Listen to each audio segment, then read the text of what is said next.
HR has become that string where all the pearls have to flow in for us to have a beautiful necklace that we can sell out.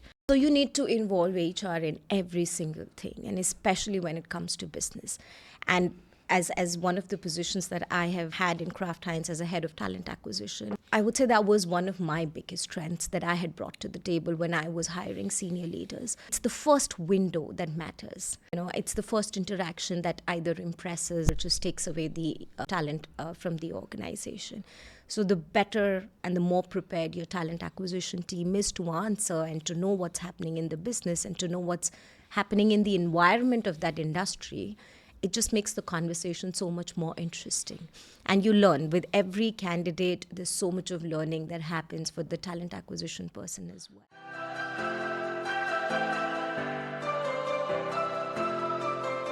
Thank you for listening to the podcast thus far. The one favor I would ask, if you can, if you're enjoying what you're listening to, is to press the follow and subscribe button on whatever media platform you listen to us, as it helps us grow our network and grow the podcast. So thank you and enjoy the podcast. Hello and welcome back to Alchemy Uncensored. We're on our third season and we promise you that we'll bring in more valuable insights into the financial and tax sector of the UAE. Today, we've got Sneha Jain. Sneha is a dynamic and results-oriented people leader with over a decade of progressive experience across the Middle East and global markets. She brings a wealth of experience in various fields within HR, including talent acquisition, compensation and benefits, talent and performance, and business partnering in various multinationals. Sneha currently heads the people function of Havaianas, Alpargatas Group, for distributors markets. Her early experience include working with giant FMCG companies including Kraft Heinz, Kellogg, and fintech companies VFS Global as people head. She is seen as a trusted advisor and change agent with a deep understanding of local labour laws and a strong network across the Middle East. Adopt to fostering a culture of excellence, innovation, continuous improvement through robust leadership development, succession planning, and employee engagement initiatives. Passionate about shaping the future of work through strategic partnerships and cutting-edge HR practices. Got there. Sneha. Hello. Great to have you here. Likewise, it's exciting. After your appearance on the radio not so long ago. Not so long ago. Thanks to you. No, look, it actually gave us a great reason to reconnect, which led, I guess, to this podcast today. So Absolutely. Thank you for coming on. Thank you for having me. No, it's a pleasure. So look, I guess it's been quite good now that we're obviously trying to get a mixture of not just finance leaders, but also HR leaders, because I think at one point we were probably too geared towards finance. And, you know, for a lot of our listeners who are job seekers, obviously UAE is so competitive at the moment that anybody who interviews for a job within any company, you have to get by finance, but you also have to get by HR. So I think we'll have quite a nice open conversation, get some insights on your side, but also, for our listeners who are job seekers, tackling a HR interview versus a finance interview, because they're obviously very different. Hiring managers from the HR side would be looking at, and just keen to get your recent moves. You've obviously worked with Kraft Heinz for quite a few years, one of the biggest companies in the world, and now you've obviously moved into Havaianas, which I've been supporting you guys with your great flip flops for many years. But I think as we spoke offline, you mentioned that obviously it's a massive global brand, which I think everyone's familiar with, but in the UAE it's more of a startup feel. So just quite keen to paint the picture for our audience. Absolutely. Well, I'll first start with your question on finance and HR, right? That you mentioned about talking about how finance and HR and how the interviews are different. I would say that's a changing trend. HR interviews are no more just knowing your background and knowing your salary and the admin stuff, but it's a lot about skills. And I'll tell you a very interesting study from Conferry, where they've done this massive assessments of the skills that are needed between CEO, CFO, CHRO, and all the other C-suite roles. And the one that matches the most with the CEO is the CHRO. Oh, really? Yeah. That's a very interesting observation that came out of that study. And then the next in line is the CFO. So it's a pretty married combination of skills that we now look at it, right? So it's no more just basic check of how cultural fit you are, but would you also be an asset to the organization on an overall level is something that, HR has started focusing, and even finance. Because what I've realized is the hard skills are easy. You give them training, give them practice, Anybody smart would learn and would do the job. It's the softer skills, it's the behavioral skills, it's the attitude, it's the likeliness to fit in the environment that you have created for the organization is what is important. How have you seen that evolve then over the years? So, obviously back in the day, maybe many years ago, from a recruitment side of things, we would always say the HR round, they're just making sure you exist and you've got a personality and, there's no red flags. We'd always position it that, just don't make a mess of this conversation and you're good. But just quite keen then to delve a bit more into that, 'cause that's very interesting with the Corn Ferry study, how you've seen it evolve over time. Because obviously, look, you've progressed very high in your career with lots of massive brands. So you've been exposed to a lot of senior stakeholders. So how you've seen, just on the interview piece again, just to... Absolutely. So I think I'll take a step back, Conor. It starts with how well equipped your talent acquisition team and your HR team is. Right? It's sacrosanct that they are a part of the business. They are a part of the table, right? If they understand the business well, and if they understand what are the challenges that we're facing as an organization, they absolutely know what kind of talent we need to bring in the organization, right? It's not an apple-to-apple match of a JD to a CV. That's bygone those days, of the days that you're talking about, right? How it has evolved. How it has evolved is now talent acquisition team, along with the HR team, sits on the business reviews, understands what are the challenges of the market, goes, meets the customers and knows what are the advantages of working in a brand, or what are the things that we're still struggling on. And that's where now the standard of an interview is a much higher and a much broader scope, rather than just checking whether you exist, what is your salary, when are you joining. Those are the questions we don't even ask anymore, right? Those are the questions that can be... Will you accept this offer? Well, at the end of the day, it all boils down to that. But no, I think it's really evolved from that sense. HR has become an integral part of the business. And for the organizations which are not doing that, I think they're going to be left behind eventually, right? So I think HR has become that string where all the pearls have to flow in for us to have a beautiful necklace that we can sell out. So you need to involve HR in every single thing, and especially when it comes to business.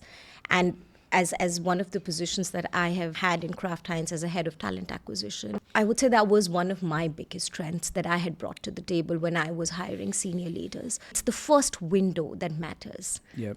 It's the first interaction that either impresses or just takes away the talent from the organization.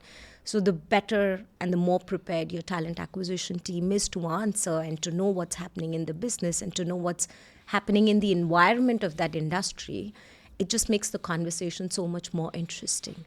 And you learn. With every candidate, there's so much of learning that happens for the talent acquisition person as well.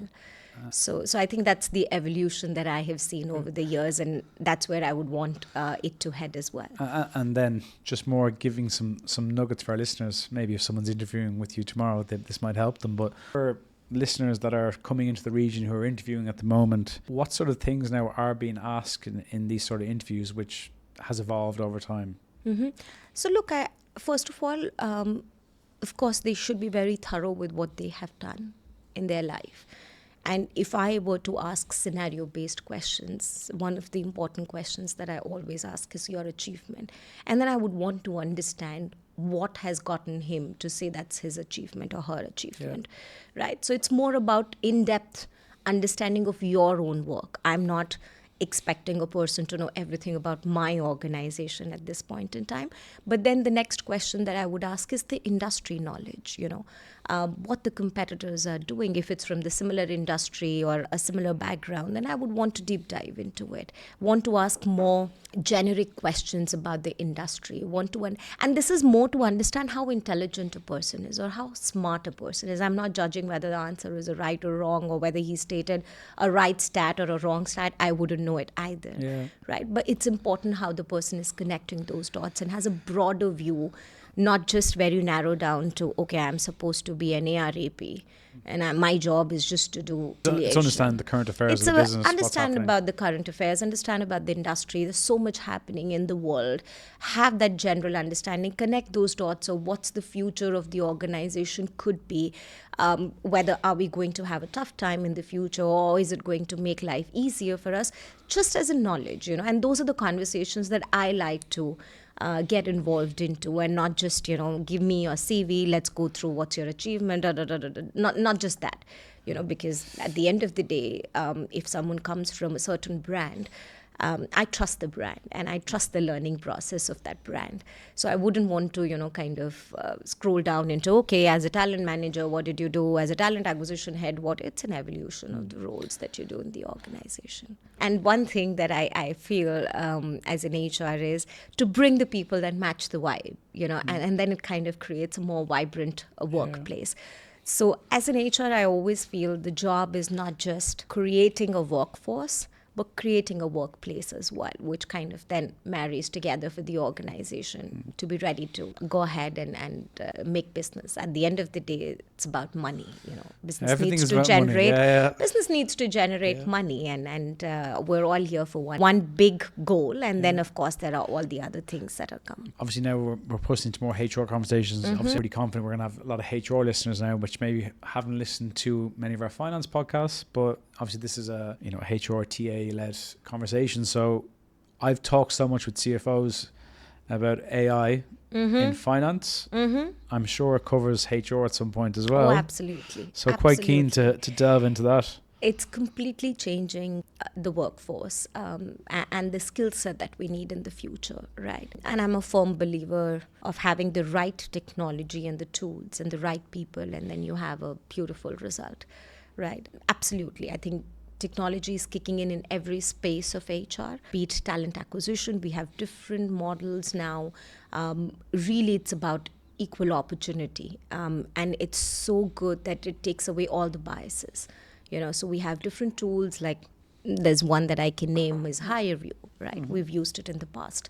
Collect all the CVs, have the generative words, they filter out the CV, they help you with 1,000, 10,000 narrowed down to 10, 20, whatever. And that's a big job that has been done without any biases. Because as a human, if I have to sit and read through 1,000 CVs, for sure I'm going to make mistakes.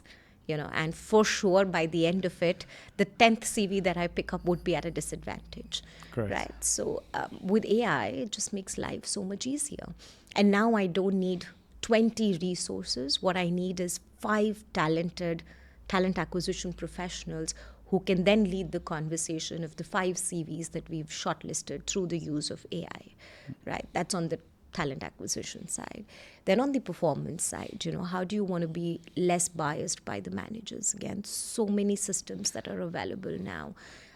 We now use more of Workday, more of SAP for our performance reviews. You don't have to manually run through Excels, keep making those mistakes. Somebody is a star, has suddenly become a dark horse because it's an Excel error, So, and I'm talking in bulk sizes, right? So it really helps to reduce the admin workload of the individual.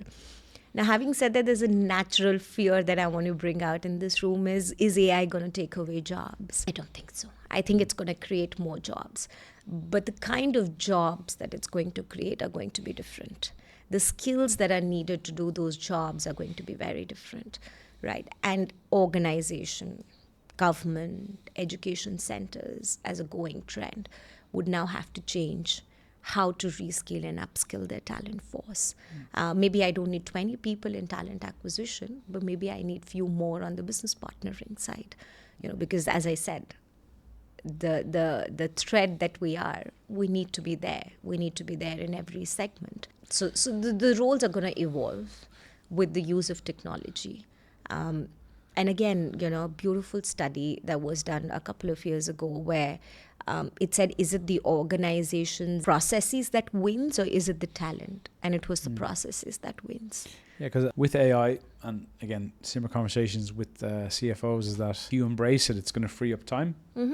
From talent acquisition, of course, if you can get through those 1,000 applications that you get on LinkedIn to 5 or 10, it's winner from that side of things. So like my big point, what I try to make, especially in finance, is that the up and coming guys, that you need to be better at your people skills, you need to be better at management skills, leadership skills, because if you don't do that, then you will get left behind, because if you have something doing the mundane tasks or the heavy lifting for you, you're going to have more free time to do other aspects. So just quite keen to see, in HR or TA, is that a similar? Absolutely. And I'll give you a bit of a story, right?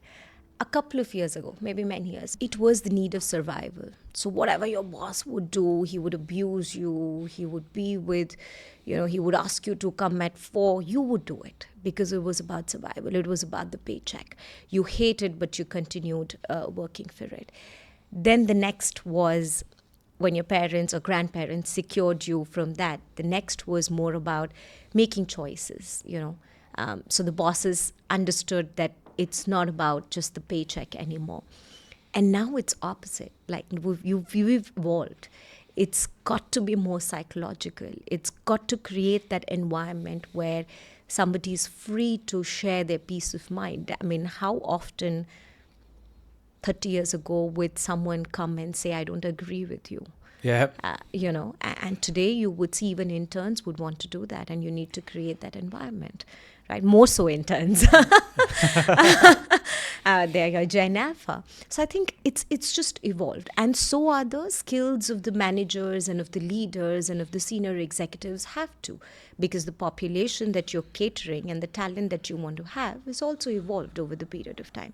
And that's true from the economical status of the people and the psychological status of the people and the availability of the options, right? Opportunities are immense now, So if you want to retain your talent and if you want to grow your talent and if you've invested in your talent, you got to behave a certain way.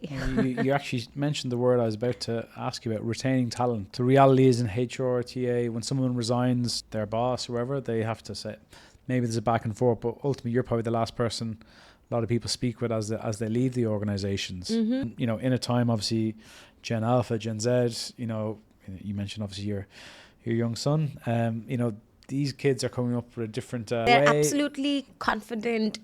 They have no insecurities in them, which is great. Yeah, it is. I guess it's probably quite refreshing. But these are the biggest challenges that in the UAE, and again, you can appreciate this given your position over the years, where it's always been a bit behind maybe some of the rest of the world with flexibility, with cultures within work, things you can say, things you can't say.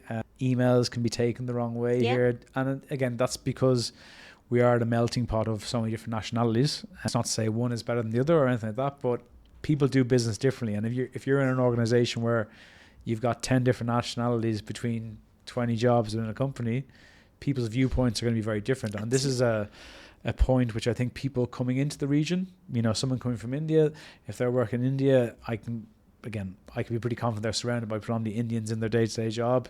Someone from Ireland, similar, change a bit more now, but you're coming into a part of the world here where there's a mixture of everything. Right. And it's trying to understand that will happen, and that will be challenging for anybody coming in here. How companies can safeguard, especially startups or companies that are growing quickly. HR, a leader, sometimes can be forgotten about in a fast-growing company, but it is so important because otherwise there's not this person. So just keen to go into that. No, absolutely right on your last statement. HR should be the first person to be hired in a startup, right? That's the foundation. And if that's not done, leaders come and everyone has their own style of working, and you kind of make a nice pile out of it instead of having one seamless dish, right? So that's given, right? Now, different schools of thought that I have, when it comes to the melting pot of cultures, and then it's a little behind on where the Western world is, or maybe the Asian market, something that we're completely unaware, and it's eye-opener for me after working in Havaianas and dealing with the Asian markets. It's a completely different ballgame. I thought I knew the world. I've done Western, I've worked in an American company, and then came APAC, which is a different set of talent, cultures, very advanced in what and how they feel and do things. So it's a different learning altogether, you know. And more cultures are coming to Dubai because of multiple reasons. Dubai as an economy is more open. People are now more familiar about it. 20 years ago, not many people knew about Middle East. Various myths about Dubai and the other Middle Eastern markets. Plenty of All myths. of that is breaking, right? Dubai is today one of the most preferred locations by all people across the globe to come and work. So I think it's then becoming an extreme responsibility of the organization to safeguard, and what the organization's values, culture, principle, mission, vision is, right? I'm not saying you bring in someone and make a robot out of it with your culture. You value other people's opinions, but then there is a fundamental ground rule that are your values. You know, you don't compromise on integrity. You don't compromise on any sort of customer needs. Some of whatever are your values, whatever are your value chains. And then there's a proper definition of those value chains. And your leaders need to reflect that on day in and day out basis for a new joiner to then come and say, company has a strong culture. And as much as they're open to hear my views, there are certain ways of doing things. And that's one of the ways to sort of, safeguard or protect yourself and differentiate yourself in the market. Because maybe 10, 15 years ago, people just came here for money. Yeah. Make as much tax-free money, Absolutely. build up a pot, deal with the grief or the challenges, and then go home to your home country, buy a house, life is good. Yeah. Now, the majority of expats are staying here, buying houses, putting this down as their base, and then the young kids, the younger generations coming through, they're not coming in here with, I want money. It's like, of course everyone wants money, but it's a lifestyle. It's a lifestyle. It's I want to work remotely from home in August. So what we're seeing in the market, and I'm sure you're seeing it too, is that candidates, the younger guys, are very much about flexibility, and then mothers as well. There's a lot more. We have a lot more female senior finance leaders. We're hosting a big event tomorrow where we're seeing a lot of them females come back into work. Obviously, you have a young child, and it's sort of like, no, I have a child. I will only go here if there's a bit of flexibility. Well, I think maybe 10 years ago, that a lot of females that were trying to get back into work found it so difficult because there wasn't. There was. That's across the board. That's not just for finance. I imagine That's across the board for every individual that's working. No, look, Conor, it's fair enough. It's an observation that we've also seen over the period evolving. It's about who wants to be the front leader of this change, right? Many multinational organizations have more bandwidth, more scope, more they can absorb, resilient to these kind of changes, and they are, let's say, the path headers, right? They are the ones who are heading this path. And then, of course, all the homegrown brands that are evolving over the period of time. Because, and I've seen some of the local groups have some of the best policies as well, not to name a few because it can go up and down over the years. But I've seen them. They may be probably more guarded. So it's a policy written that it's 3 days from office and 2 days from home, and then maybe 1 month in a year you can operate from another country. But people have, even local organizations have started valuing, because at the end of the day, they need to attract talent. And sometimes multinationals are good schools from where you attract the talent after a certain level. And I'm talking categorically about the homegrown brands, right? If I were to give in a multinational and a homegrown brand, my first draw is a multinational, unfortunately, fortunately, right?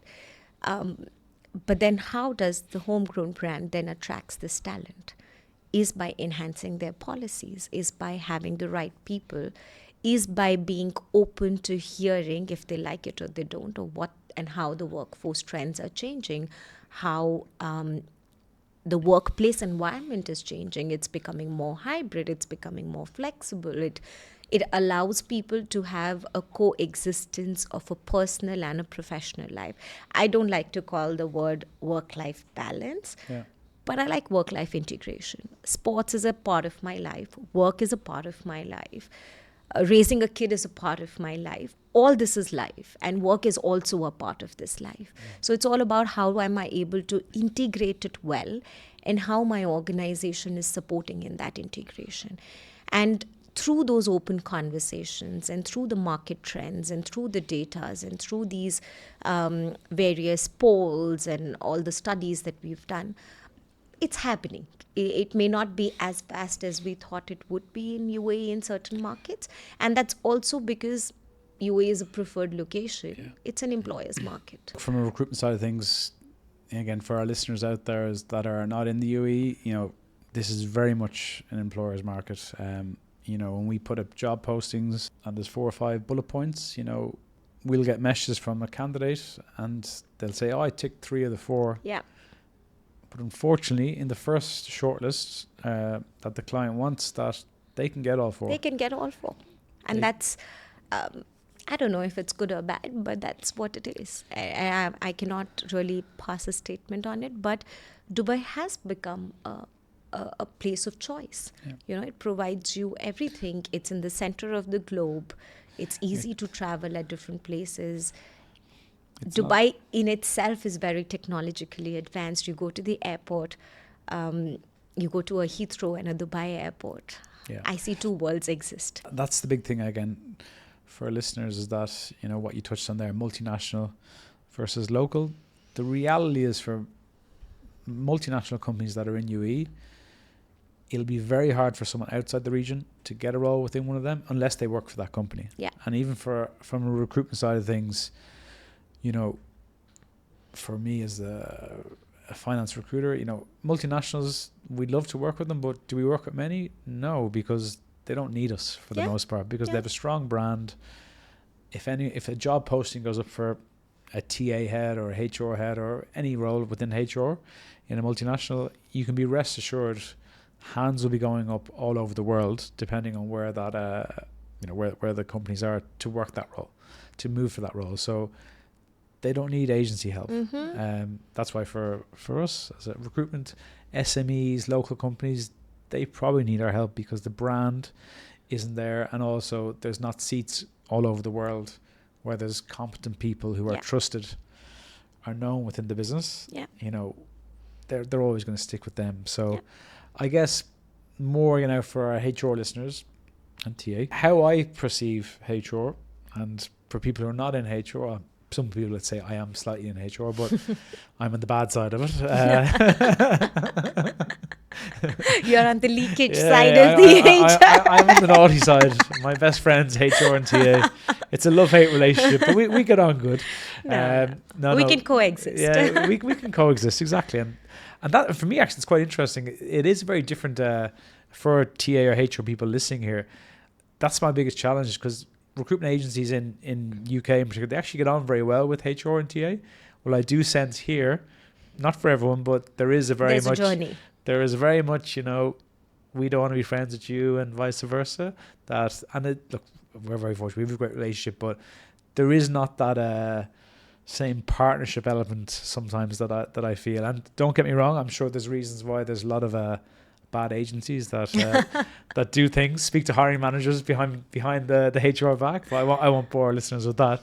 But quite keen to push into, giving appetite, especially for aspiring HR professionals. I would see, leaders like yourself, you go into companies and you've got to get transformation, leadership, culture, and especially culture in this part of the world. It's probably quite interesting because obviously you don't want to, as you said earlier on, it's not promote my own culture or agenda, but just quite keen to get your thoughts on leadership, culture, transformation. Sure. I think, it starts with the art of saying no, which I have not realized a lot of people are good at. It took me some time to learn and to do it in a way that I'm not disrespecting anyone and I'm not being not empathetic to the situation. But it's about saying no at one point in time and moving on peacefully, So when we start being people pleasers, which a lot of leaders tend to become because they don't want anyone to not like them and they don't want... But that's not the reality, right? It's important to be transparent, with what you're doing, how you're doing, and how you're leading the way. But it's also important to be vulnerable, right? I mean, one thing that I have learned, and I'm more reflecting my journey in this phase, is if I'm being more vulnerable to my team and not just taking the pressure from the top and just absorbing and getting frustrated or irritated or whatever, but I'm just being vulnerable to the team and to the larger audience that this is where we are. Yeah. We're not doing good as a business, right? Let's agree. We have a plan, but it's a 2-year plan. And for now, we need to reduce the bottom line, right? And when I come up with that, people understand, So and we did, we had multiple, I would say, redundancies from a job standpoint. But we had one of the highest engagements as well. And that was only because we were very vulnerable. Transparency. We were allowing the employees to see what's happening inside the organization and feel the pulse of it. And a genuine effort of how much can we save and how much we'll have to eventually let go. Yeah. And that transparency brought a lot of confidence and trust and inspiration, right? That's number one. Number two is, how do you imbibe the culture? Sometimes, I've seen in talent reviews, we like it or we don't like it. When we sit in a calibration meeting, we may end up having a result for an employee, which we may not like it. But if I go and talk to the employee and say, look, I wanted this, but this is how the management has decided, breaks the code. You are the company for that person. So you speak one language. Yeah. You do or you practice what you preach. And not just the books and not the pillars that I've designed with the values and the office. You reflect in every little action that you do. It needs to be reflected. And people observe.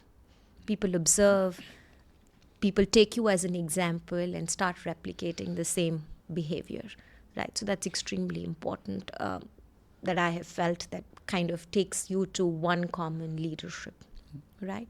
And then last, which was very uncommon between leaders, and it's almost like taking the cat out of the bag, is the mutual respect amongst leaders. Very often you will see commercial head and marketing head having complete opposite views, and it reflects in their teams, right? So you do all the band bashing inside the room, but when you're outside, you're one team. And on that then as well, because we had a Mahir Sabah recently, and we were discussing CFO's relationship with the CHRO or the head. So again, because I know we'll have a nice mixture of listeners here, getting on with CFOs or heads of finance, how have you navigated that in your career? Because again, well, I've had best friends. I don't know if my the CFO if my ex-CFO or my current CFO is listening or not, but I've had some of my best friends outside work as well with the CFOs. That's because you got to understand their pressures. They got to say no. That's natural, right? But when you come up with a logical reasoning of why is it important, and I'm on your side of saving or whatever, saying no, but it is what it is and it is important for the organization. So it's all about communication and having the right communication and having the right mindset. Sorry for the language, but if my CFO has a judgmental opinion of saying no, then it's a no for everybody. Whatever I do, nothing is going to change. But if he's open to have a conversation, if she's open to have a conversation, and we can communicate and we can actually present a business case of why do we need a certain thing, be it for an engagement budget or be it a people budget or a benefits budget, and why is it that number, and what are the challenges that we see, be it retention, be it building and boosting a morale in the organization after a long period of fallout. There are phases in the organization that it goes, right? When everything is going great and you're making numbers, everybody's happy. Bonuses are coming through, all of this is great. But there are phases, there are seasonalities. It might go down, and then there might be situations where you don't. And then how do you boost up that, right? So there are different conversations that you have with the CFO.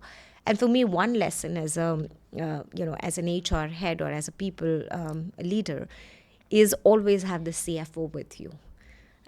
They are your friends, and they got to be your friends. And just jumping in on that, the two key contacts for us in any recruitment process are usually CFO and HRD, or whatever the title is.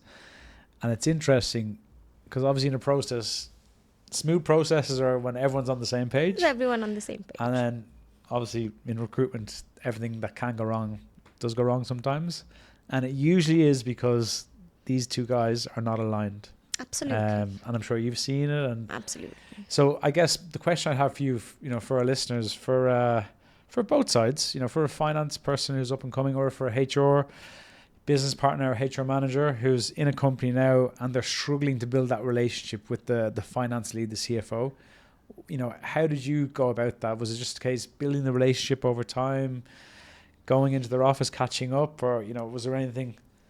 I think I was lucky. You create your own luck, but yeah. I've always had wonderful relationships with the CFO. If not, then naturally we've worked so much together that we've, realized each other's stance. There are times where not every battle you win. So then you choose and decide. Choose your battles, yeah. Choose your battles. And then it also depends on a lot with the processes that you follow. If you have the right budgeting exercise, and then if your CFO trusts you for the decisions that you make, it doesn't have to go to the CFO, right? If my budgeting is right, if my allotment is correct, and if I know, and I'm talking specifically more on the recruitment partners and the fees and all the exemplary elements that comes along with the recruitment, if I have the right bucketing and if I have the right narrative of why, and of course, naturally, the person has to trust me. Don't bring the fees down too low now. That's a negotiation skill that a business partner or an HRG needs to have, which I truly believe all HRs need to have, because finance is good at it naturally. I know this. I'm dealing with both. Yeah. So I think it's again, it's about building that trust and having the right processes in place, put together. Naturally, I don't feel anybody is an evil person. Very few. Everybody wants to be respected. Everybody wants to enjoy their workplace. Nobody comes with a feeling that, okay, I'm going to make this person upset. I'm going to make this person upset. Well, you're the person they go to when they are upset. That's exactly. So that's not the motive of an individual. And I take it as a common for every individual that comes to work, right? So it's just about how do you navigate your way through. Maybe you have some tough leaders. That's fine. They're tough for a reason. Yeah. That's life. But then you speak, you spend time with them, right? You try to bring more, again, as I said, transparency into what you're doing. I would hate and I would question a finance leader who would just say approve to everything that I do without asking why am I doing it, right? Because at the end of the day, it's important that I bring that whole exercise in front of him, make him my partner into the journey, and we go along. At the end of the day, a right talent at a right place is going to be a win-win for a CFO at the top line as well. So bottom line may be a bit impacted because it's an expensive resource, which you should be happy, but it's giving you the top line that you need, right? So it's a fine balance. I always say all the functions in HR, all the functions in an organization is a fine balance in a P&L. Top and bottom is all we have to balance. I think for finance or HR people listening is that, the bottom line might be affected, but in the long term, it'll be a better bottom line. Absolutely. Because I think people, and that's the shift we're going to see, I think, with spending budget on a team outing. Little things like this, which I imagine... It goes a long way. You go to Mr. or Mrs. CFO, and maybe back in the day, they will go, no. No. But now... And this is probably a good point for finance. You need to take care of the team. We have mental health, all these things which are coming at the forefront now. That there needs to be more budget, to take care of the people, because if you have unhappy people, they will leave, and nobody ever calls us happy. I wouldn't want to have 100 people, and my entire budget goes into their salaries. Yeah. I would rather have 70. And have the budget to engage them well, to give them proper trainings in their careers to grow, to give them mentorship, to give them all the external, services that I can to continue to have their engaged and motivated commitment to the organization is far more fulfilling than having 100 people who are just left on their own. Yeah. some are, of course, a bunch of motivated ones, and some are demotivated ones. Exactly. People are different. And that's the beauty. That's life. Yeah. Well, look, what a chat. Thank you so much. Thank you. We're going to close on some quick fire questions. Oh, okay. So we'll probably catch you a little bit off guard here. I know. So we've got a few questions so people can get to know you on a lighter side of things. So, you know, the first question we'll have, and what's the one thing on your bucket list that you haven't done yet? Northern Lights. I really want to go and see Northern Lights. I've tried twice. I was unlucky, but I really want to do that. So when are we going to do it? The next couple of years? I think maybe next year. Next Why year. a couple of years? And if you could have a conversation with your younger self, and what would it be? What would you say to yourself? Trust on the journey. Trust the journey, yeah? You know, I was very impatient in the initial years of my life. But now that I've seen it through the last couple of... I've calmed down, I've mellowed, I've understood that there is a purpose behind everything. So to my younger self, I'll just say, trust the process, trust in yourself, focus on learning and keep going. Oh, brilliant. And then for you, you know, what's your personal definition of success? To be able to remember when I leave for anything. Wow. That's You know, awesome. and it's such a beautiful feeling when I get a message from my previous organizations, and you know, you remember we did this together. You know, now this is what is happening in that process. One of the managers got an opportunity to be an MD of a country, and the first thing he did was thank you for bringing me here. And that was 7, 8, 10 years ago, right? So it's such a fulfilling. Well, they're the nice things, because again, in your job, you know, you can do you that. deal with a lot of tough conversations, tough updates, you know, and these are the unseen things I think with HR professionals go through. So, no, thank you for that. Thank you. So, I guess from our side, look, we hope you enjoyed this episode, and make sure to subscribe to our podcast, and see you on our next episode. So, Sneha, thank you very much. That was excellent. You. And thank you so look much. forward to having you back.